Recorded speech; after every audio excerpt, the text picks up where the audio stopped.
Hi guys, this is Charles. I'm one of the surgeons at Melbourne Vet Specialist Centre, and I'm just giving you a follow-up on the case that I just operated on today with the pancreatic mass. And so that dog is doing well after surgery. I just wanted to tell you what I think was going on there. So when we were removing the mass, let me go back into the pancreas. So the mass was sitting kind of right here in the pancreas, and when I come over and look at the blood supply, so I did encounter, so this, let's see, that's probably not the best one.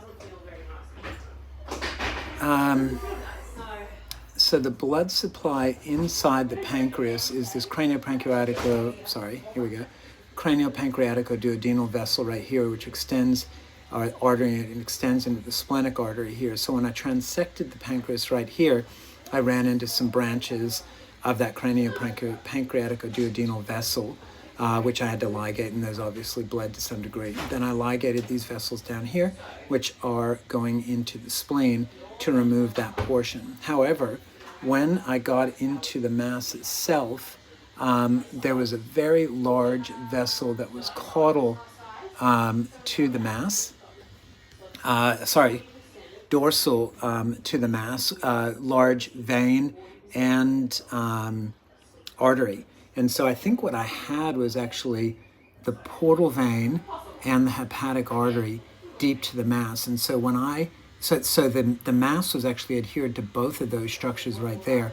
And when I lacerated the vessel, I actually lacerated the portal vein. And so if I had tried to ligate that vessel, tie it off, I think we would have gotten into big trouble very quickly and would have had an intraoperative fatality. And so the fact that I was able, what I ended up doing was so I had a rent right here in the mass. Let me just see if I can enlarge that a bit more.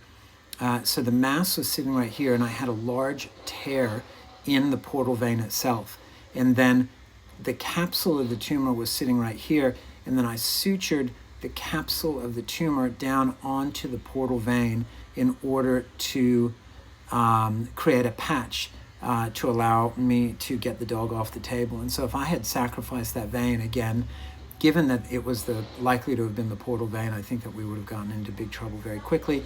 Patient would have died on the table. And so that was very fortuitous that rather than trying to tie that off, I did go ahead and create a patch to close that up.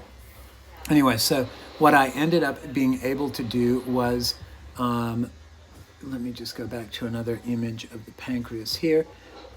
So what I did do was remove the right, let me just enlarge that a bit, remove the right limb of the pancreas here, but there was still a mass dorsal to the pancreas, which was adhered to the portal vein and to the hepatic artery, which I was not able to remove, so I just biopsied those.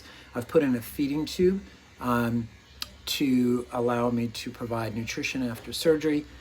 If that dog starts developing signs of pancreatitis, which it very well may, we are going to recommend at least transfer to an emergency center, if not euthanasia, because this owner really doesn't want this dog to suffer. So anyway, so interesting and very challenging case. I'm sure you guys saw that was pretty tricky from the last video.